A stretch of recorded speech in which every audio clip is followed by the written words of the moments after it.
Indiana Newsdesk is made possible in part by Smithville Fiber, the Gigacity Company, fiber internet, HD, and digital IPTV in Southern Indiana. More information at smithville.com. Mallard Grodner Attorneys, providing legal services to clients and the community.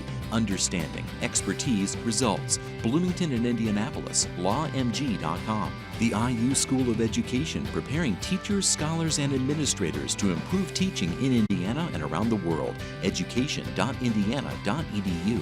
IU Alumni Association, connecting IU's network of alumni and sharing the Indiana spirit through scholarships, advocacy, and volunteerism. alumni.iu.edu.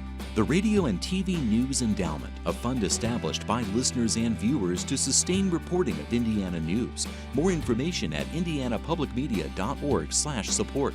And by WTIU members. Thank you. Coming up on Indiana Newsdesk. As students head into summer vacation, many in the community are still shaken from last week's Noblesville school shooting. I'm just trying to stay positive for them because I don't want them to see my fear. And a Second Amendment expert joins us on set to talk about how Noblesville will affect the gun debate in Indiana. Plus, the benefits of breastfeeding for both mother and baby are well documented. The Affordable Care Act mandated insurance companies cover breastfeeding supplies. But now one insurance giant is scaling back its coverage. And parents of children who have dyslexia often struggle to figure out why their child has trouble reading. I noticed mine was the only one who was flipping B's and D's. I thought that they saw things backward, which is not true. Coming up, details about a new law that requires schools to screen students for dyslexia. Those stories, plus the latest news headlines from across the state, right now on Indiana Newsdesk.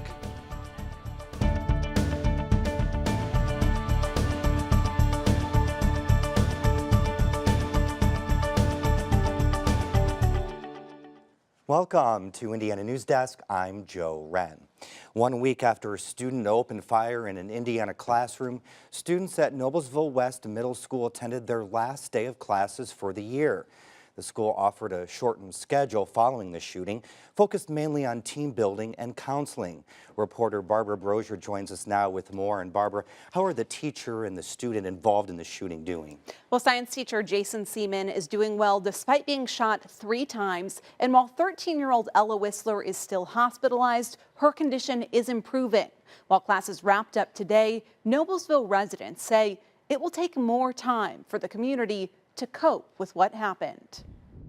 The end of the school year at Noblesville West feels different this time around. I'm just like in shock. Like, you see this on TV, and then now I'm like, my daughter is part of this group, you know, so it's just unimaginable to me. Encouraging messages and familiar faces greeted students as they returned to classes just a few days after a male student shot Ella Whistler and teacher Jason Seaman in a classroom here. Nicole Green has several children in Noblesville schools, including one at Noblesville West. I've been trying to give them comfort, love, let them talk to us whenever they need to. The community continues to rally around the schools, too. Money is pouring into fundraising accounts established for Ella and Seaman. The science teacher is being called a hero for tackling the shooter. My actions on that day, in my mind, were the only acceptable actions I could have done given the circumstances. I deeply care for my students and their well-being. So that is why I did what I did that day. The schools adopted the phrase Noblesville Strong in the wake of the shooting, and it's a message people across the state are embracing. Even the Indianapolis Colts donned shirts this week showing their support. Really just thinking about the community up in Noblesville and our support for them. I mean, we know here, right, it's all about team, and in Indiana, when one town and city and school is grieving, we all are. That grieving will take time. But there are signs the Noblesville community is already starting to heal. So I was really nervous, just mentally for her, but she was awesome. She went in there with her head held high, asked her if she wanted me to walk her up to the door. Nope, she wanted to do it by herself, so I was very proud of her. We don't know much about the suspected shooter in this case, except that he's a Noblesville West student. The Hamilton County Prosecutor's Office will only release information about his identity if a petition is filed in the case, which could happen next week. Now, that's because Indiana law provides special protections for juveniles unless they're accused of committing an act that would equate to murder or a felony if an adult. Now, Maurer School of Law professor Jody Madeira joins us. She's a Second Amendment expert and is here to talk about schools and gun laws in the state of Indiana. Thanks so much for coming on. Thank you for having me. Again. So, the state just passed a bill for schools to help fund, and it was around about $5 million. $5 million, yes. To help beef up security. But that was before the Noblesville shooting. Yes. So what does that bill actually do to help? I think what it does is that schools can request grant monies for specific improvements, such as metal detectors, bulletproof windows, other mains they think might make their school a safer place. This is one of those situations, of course, where people want to do something, even if they're just not sure what to do. There needs to be action. Everyone keeps talking about action, action, action. Are there proven methods to help reduce violence in schools, gun violence in schools?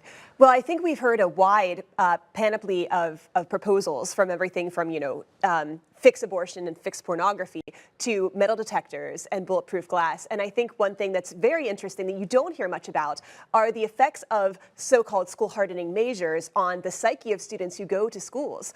So it disrupts the learning environment quite a bit. And I think what you have to do is balance the value of those methods, very few of which are actually proven, with their effects on the student body and those who must live in that community. You mentioned a couple of those. Are there any proven methods that do work? There are. I think the simplest and one of the most cost-effective is locking up weapons and increasing public education surrounding safe gun storage, because guns are available to children at a rate at which they shouldn't be. And I think if children have trouble getting the guns, certainly that's the first step. And it can make other environments safer as well. You talk about that impact, too, on learning. How much do these, going through a metal detector and things like that, how does that impact students? So it can disrupt concentration. It can basically make them feel like they're living in an armed camp. And sometimes they actually make the school environment less safe. For example, if you funnel everyone in through one entrance with metal detectors, that creates what's called a fatal funnel. And shooters don't have to go inside a school building to take lives at that point. Very interesting. Thank you so much. I have to leave it there for now. Much more to come, I'm sure.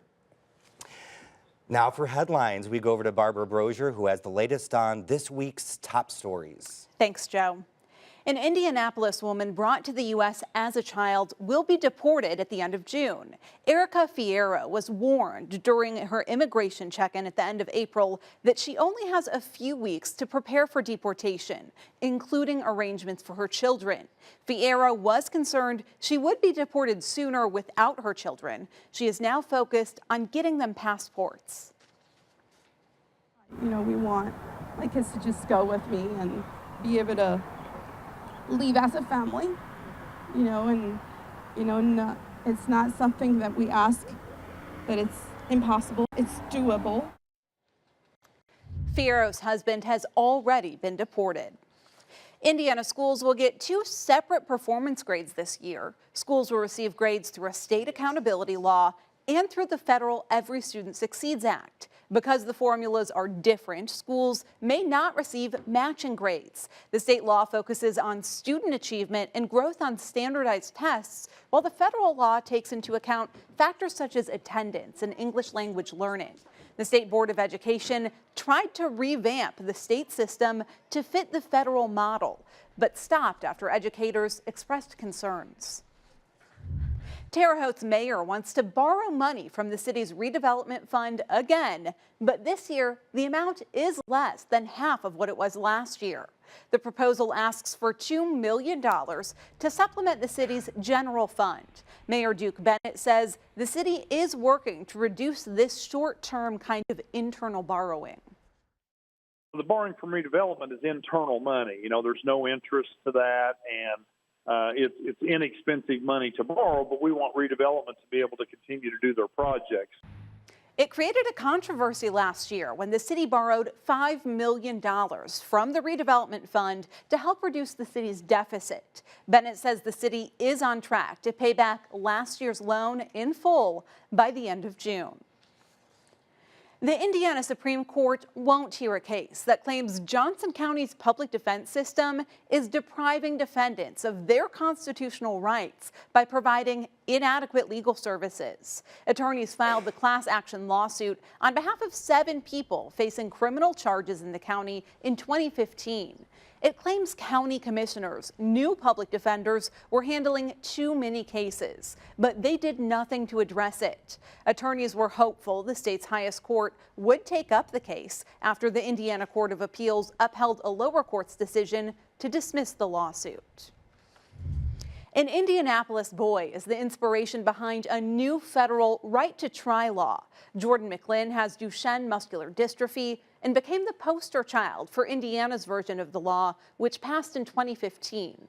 The right to try law gives patients with life-threatening conditions access to medicine that isn't on the market yet. President Donald Trump signed the bill into law this week. Prior to the signing, Vice President Mike Pence called Jordan his hero. Jordan McLean and his mom, Laura, helped us advance right to try in the Hoosier State. And I can tell you, from even before Inauguration Day came, Jordan found us and was a champion for right to try on the national level. Trump gave Jordan one of the pens he used to sign the bill. Motorcycle fatalities are up across the state. 144 motorcycle riders died last year. That's a nearly 50% increase from 2016. Officials say there are 2 big culprits behind the increase: drunk drivers and motorcycle riders who don't have proper safety training. More than half of the riders killed last year were not wearing helmets. The Indiana Recovery Alliance invited volunteers this week to help pick up syringes around Monroe County. The goal of the program is to help reduce the risk of HIV or hepatitis C by giving people access to clean needles. IRA activists say the walk focuses on educating people about the biggest risks when it comes to syringes. We want the community, again, to be very aware that the actual risk of a community-found syringe is negligible, whereas the real danger lies in denying access to people who are using drugs, syringes, clean syringes. Abert says he hopes to continue the weekly walks this summer and recruit more people to join him. The city of Bloomington wants the public to weigh in on a proposal to add more hiking paths at Griffey Lake Nature Preserve. It's part of Bloomington's bicentennial celebration, which focuses on planting more trees and expanding trails. Griffey Lake Nature Preserve is a popular spot for hiking, fishing, and boating. But there's one comment the city keeps hearing from people who visit the lake. The loop trail is of interest to community members to extend the mileage at Griffey Lake. There are several trails already in place on the lake's north and south shores, but none of them connect. That means people can't walk a full loop around the water. The city is considering changing that, although the project is in its beginning stages. We will be looking at the potential cost for this trail and possibly working on a design as soon as next year. It's not the only change being considered at the preserve. Plans to expand the current boardwalk are already moving forward. We also have in place now a design that we have created that will be a boardwalk and fishing area along the west side of the causeway that will connect the parking area to the North Shore Trail. Residents can weigh in on the proposal on the city's website. And Joe, we have a link on our website if people want to go on and leave their comments. And there were a lot of people out there this week for how hot it was. I bet, and many more to come. Yes. Thanks, Barbara. Coming up next on Indiana Newsdesk. A new law is designed to help dyslexic children get a diagnosis early so they don't fall behind. Plus, the Indianapolis Zoo is giving visitors the chance to feed flamingos and help them keep their vibrant pink color. These stories and more right here on Indiana Newsdesk. The WTIU WFIU news team connects Indiana to the world. We bring you the top news of the day on radio, TV, and online. We round up the stories that have people talking each week and dig deep into the issues that affect your community the most. The WTIU WFIU news team is where you are and telling your story.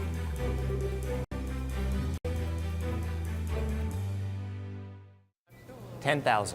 15? 15, you think? 20, 21,000? 600. 20. 18.5. 24. It's at least 40. Look at it. 4,500,000. 650. 20. 650. This textile would be worth about $500,000. $500,000? No way. I knew it. It's just a blanket. Laying on the back of a chair. Well, sir, you have a national treasure. Wow. A national treasure. Congratulations. I can't believe this. Welcome back to Indiana Newsdesk. A law that takes effect in July requires schools to screen students for dyslexia.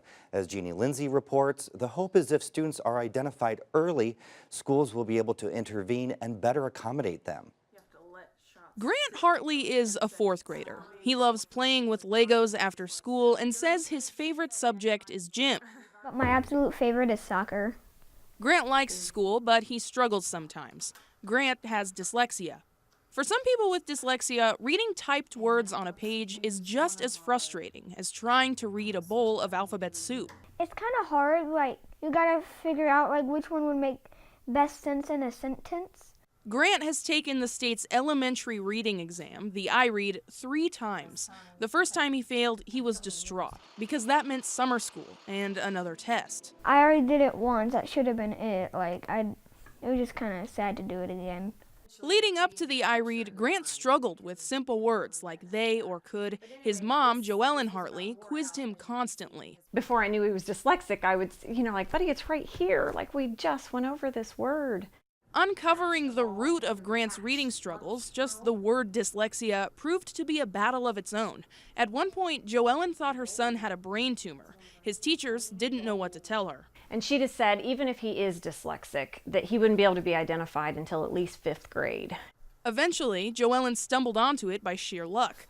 After Grant was diagnosed, Joellen trained to become a specialist. I just thought, if I can prevent one more child to go through what mine has, or another parent, if I can help them and guide them, I want to do that. Many advocates for dyslexia awareness say a certain theme has persisted for years. Schools and teachers hesitant to use the word dyslexia at all, unsure of exactly why a student isn't making progress. I think we were all sort of in the dark about why this kid seems to be so smart. I mean, they can talk to you about anything, and yet they can't do paper, pencil, read a book kind of things. Mary Binion is a dyslexia tutor and former educator. She says the disconnect has largely been due to a lack of information. Dyslexia was first defined in Indiana law in 2015, just 3 years ago. And the numbers vary, but anywhere between 10 and 20% of kids live with the learning disability. Binion says the passage of Senate Bill 217 this year is a huge step forward. It requires all schools to screen kids in kindergarten, 1st, or 2nd grade for key traits associated with dyslexia. And every school corporation will have a reading specialist trained in dyslexia by 2019. It's far better. The earlier ID'd and the earlier remediated, the better they're going to be. Binion tutors dyslexic kids with her husband 4 days a week at a small church outside of Muncie. She uses what's called a multisensory approach. Structured literacy that's multisensory and getting them involved in what we're learning is good for everybody. Multisensory instruction takes time, though, not something many teachers have to spare. And the new law doesn't change the way Indiana educators teach all kids to read. But Binion and Grant's mom, Joellen, are optimistic. So those ones who may have fallen through the cracks, that hopefully now this will prevent that. Because getting the right kind of help for those kids early on can go a long way. After finishing his tutoring program this year, Grant passed the iRead, totally unrelated to a new 5-syllable word he can read now, procrastination. For Indiana Newsdesk, I'm Jeannie Lindsay. A statewide survey shows home sales across the state are up despite fewer homes being on the market and that prices continue to increase. Brian Thompson, the president-elect of the Indiana Association of Realtors, joins us now to discuss the tightening home market in the state and what that could mean for Hoosiers. Thanks so much for being here. Thank you for having me. Is it crazy? Is it crazy out there? It's kind of crazy right now. I think buyers and sellers and agents will tell you that. Just in Indiana? Is it everywhere? It's a nationwide issue right now. Of course, we know what's happening here locally, and something we monitor throughout the state is, what's happening. And it's definitely more leaning towards the seller's market. Buyers are frustrated because there's not enough inventory. Sellers are frustrated because, it's kind of stressful when you have 5 offers on your house. So it seems like a good problem to have, but it's not always the case. So home prices usually always go up over the period of time for the most part. Has there been an increase in that too lately? I think we're seeing a higher than normal increase for us, especially in our area. Why is that? There's a shortage of supply. It's a supply and demand issue, and as factors that we don't think about having effects on home, the unemployment rate is really something because there's not good contractors out there now. I mean, there's an shortage of adequate people to build houses, and when you have a place in Indiana like where we live where there's land usage issues, there's not new houses being built. So what does that mean for Hoosiers who are looking at either selling or buying right now? Or both. If you're selling and moving away, it's a good time to sell. If you're trying to buy something and you're making a lateral move, you may have a hard time finding what it is that you want. If you're making a big jump up in price, there's a good amount of inventory. Is there any fear in the housing market too in terms of the changes of the market rate and so forth? Right. We're always worried about creating some kind of an artificial bubble. We kind of monitor what's happening on the East Coast and West Coast to see what they're doing, and they're having much higher increases than what we do. So we don't want to create this artificial inflation because we're concerned about buyers and sellers and what this means for them in 3, 5, 7 years. Wow, very interesting. To leave it there, but thank you very much for being here. Thank you very much. Insurance company Anthem is cutting how much it reimburses new mothers for the cost of breast pumps. Anthem says the changes won't impact anyone's ability to still get a pump, but as Sarah Whitmire reports, critics say the quality isn't the same and the pumps that are provided now aren't adequate for mothers who have to go back to work shortly after giving birth. The Affordable Care Act mandated breast pump coverage. That led to a big increase in the number of breastfeeding moms. According to a study from Indiana University researchers, in 1 year under the ACA, 47,000 more infants were breastfed. But now Anthem is reducing its reimbursement rate by almost half. And certified lactation consultant Sarah Long worries about the impact that's going to have on mothers and infants. We know that those pumps, if they're only reimbursing for a certain amount, which is almost half what it was, it goes without saying that these pumps probably are not efficient or at high quality as they were before. The pumps insurance companies were providing under the ACA ranged in price from $300 to $500. Long says mothers who are going back to work need access to a high-quality pump they can use every day. She says many of the less expensive models aren't meant for daily use. We live in a country that mothers go back to work fairly quickly. So it's not necessarily seen as a luxury item. It's a necessity. In a statement, Anthem Senior Public Relations Director Tony Feltz says the company is committed to making sure mothers have the tools and support they need to breastfeed. He goes on to say, quote, "The recent adjustment to the commercial health plan fee schedule for all durable medical equipment, including breast pumps, will not impact the ability of any new mother to access a high-quality, standard double electric breast pump from our contracted medical suppliers." For Indiana Newsdesk, I'm Sarah Whitmire. And a new exhibit at the Indianapolis Zoo lets visitors interact with flamingos. It's called the Flamingo Feed because visitors get up close and personal with the birds while they eat. It's lunchtime at the Indianapolis Zoo, and that means these flamingos are chowing down on cups of krill. The Flamingo Feed opened on Memorial Day. The feeds can last up to an hour. Bird manager Megan Keene says zoogoers are often shocked at how close the flamingos get. There's not much of a barrier here. We want it to be as immersive as possible, so you are going to be face to face with a flamingo. Zoo staff serve up cups filled with the shellfish. Krill contains a substance called carotenoids, which actually helps the birds maintain their vibrant pink color. We actually have carotenoids in foods like carrots and beets. That's what gives the carrot an orange color or the beets a red color. Contrary to belief though, us eating carrots and beets aren't going to change our skin color in any way. If flamingos didn't depend so much on krill, their feathers and the rest of their bodies would turn white. The exhibit will be open through Labor Day. The zoo also has 2 other immersive feeding exhibits for birds.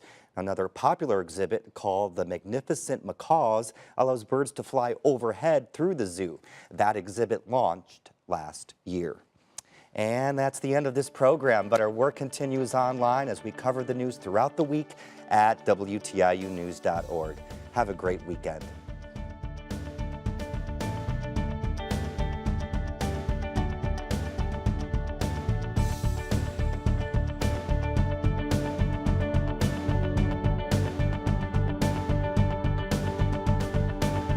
Indiana Newsdesk is made possible in part by Smithville Fiber, the Gigacity Company, fiber internet, HD, and digital IPTV in southern Indiana. More information at smithville.com. Maller Grodner Attorneys, providing legal services to clients and the community. Understanding, expertise, results. Bloomington and Indianapolis, lawmg.com. The IU School of Education, preparing teachers, scholars, and administrators to improve teaching in Indiana and around the world. education.indiana.edu. IU Alumni Association, connecting IU's network of alumni and sharing the Indiana spirit through scholarships, advocacy, and volunteerism. alumni.iu.edu. The Radio and TV News Endowment, a fund established by listeners and viewers to sustain reporting of Indiana news. More information at indianapublicmedia.org/support. And by WTIU members. Thank you.